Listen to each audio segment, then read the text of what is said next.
This is Josh's house, a living, breathing housing project in a typical suburban area near the capital city of Perth in Western Australia. We've been sharing everything about the design and build of these two affordable 10-star energy-rated high-performance homes, along with what has been an incredible journey. And in this episode, we move in.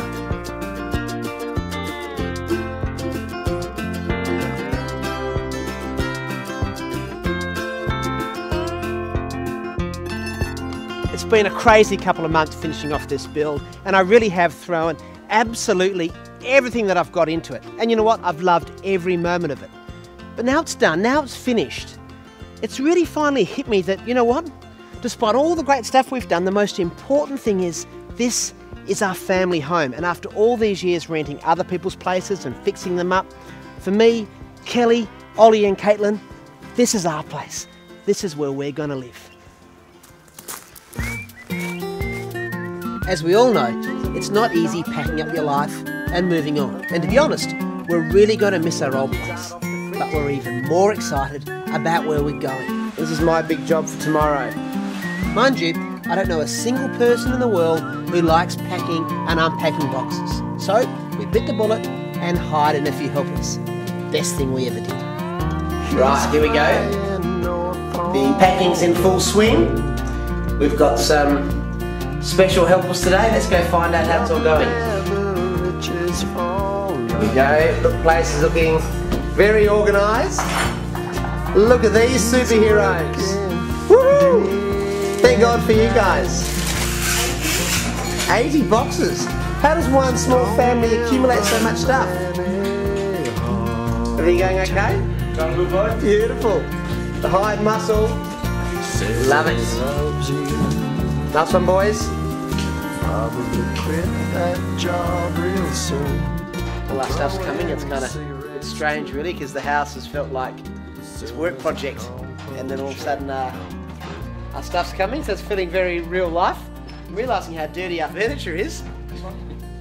That's in the study, which is second room on the left, just past the bathroom.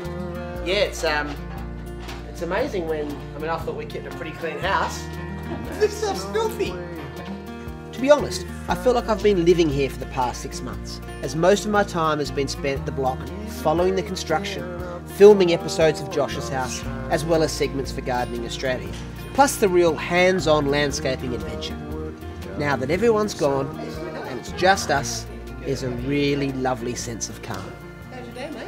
It's quite strange when we first moved in, like the first couple of days, it was like we were on holiday somewhere. The place felt like a hotel. And it feels really spacious, really calm and really relaxed, which is exactly what we wanted. Oh, it was an incredible sense of relief to have finally moved in. The last 6 weeks before we moved felt like forever. It just, each day dragged by in the anticipation of we'll be moving soon. As these last tiny bits, the house was finished, but there was just so many little bits that needed to be done before we could move in. You know, it was hard to leave the old place, but needless to say, we're pumped also that we're moving to our own place finally, and a place that we'd put so much thought and time and effort to get right. So, you know, that made it quite a bit easier. I reckon what makes these simple 3x2 houses so lovely are the open plan living areas. They form the heart of the homes, and it's where we'll spend a lot of our time. Other features I really like include the high ceilings and wide doorways, dimmable LED lights to complement the natural lighting, and drapes and blinds which can be drawn to keep the rooms warm or lowered to reduce glare. The kitchens are also really functional, with plenty of storage. And when it comes to storage, we've also made the most of the ceiling cavity by creating attic storage space. The flooring is practical and cost effective. Basically, the slab has been ground back and painted. It's a great source of thermal mass and is easy to clean. It's interesting in that, you know, obviously the environmental performance of the home is what we've given most of the messaging to so far, and in terms of, you know, thermal performance, energy and water efficiency, but, you know, the environmental health or indoor air quality criteria that we set was really important. I think people would be freaked out just how toxic new homes can be, particularly for the first 3 to 6 months, where you know, for us it was an absolute no-brainer to go for building materials and paint products and other surface treatments that are what are known as low VOC or low volatile organic compounds. So they're a lot better for us, basically. Joe Schultz is an environmental toxicologist who spends a lot of his time assessing the air quality of the places that we live and work.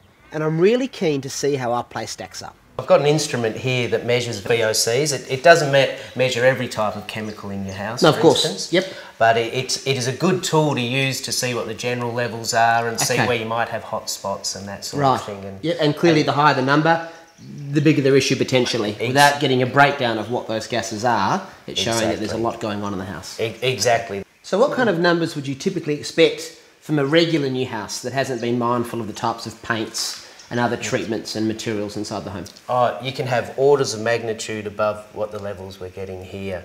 There could be anything from 500 parts per billion up into the thousands, for instance.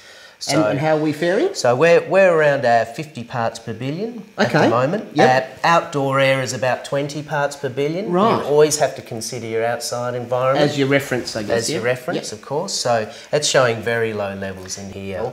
I think another important thing to consider is what you bring into your home in terms of loose furniture, and then also products that you use in your home as well, because that can have a significant effect on it. Of course. It's only a very slight increase, and you might get that from some of the plastic packaging that you've got there.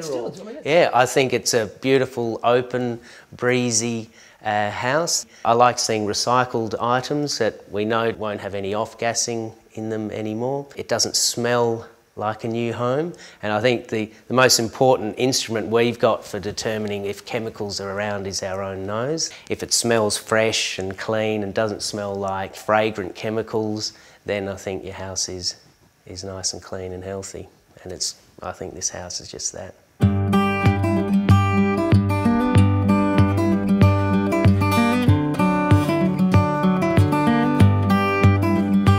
Look, I'm really looking forward to seeing Josh and Kel, to see how it's been for them. I've heard that it's working really well, but I haven't had a chance to walk through the home with them, to actually see the things that have occurred, to see the things that they might change, and just to share the space with them. G'day, mate.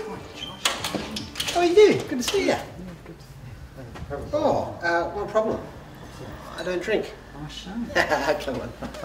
Good to see you. Go through. Mate, we're just so wrapped with how it's worked out. I mean, how comfy is it? And I remember when you were talking us through the design, and you just said you won't know yourself when you're in your own house, mate. You know what? You're I got to be right. Spot on. You're right, Josh. Well, the most important thing is that you two are happy, that the kids are happy, because sustainability is not just the energy efficiency and the green things people talk about. It's good multifunctional design. It's good multi-generational design. It's considering everybody and considering the future.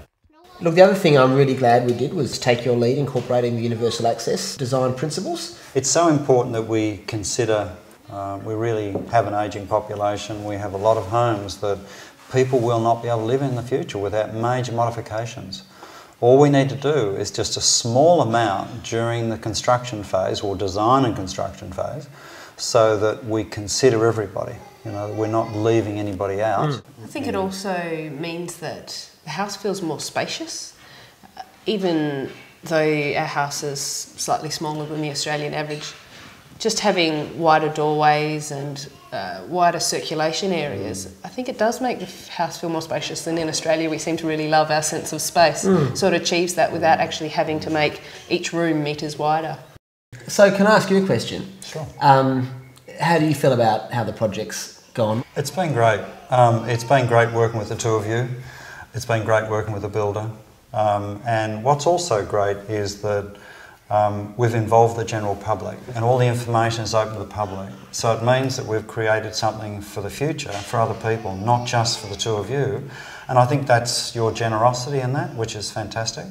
And people can visit the site, they can learn all about this, and they can take it out in their own homes, they can talk to their builder, they can talk to their designer, their architect, and they can recreate that themselves so we can have a more sustainable future. And that's what it's about.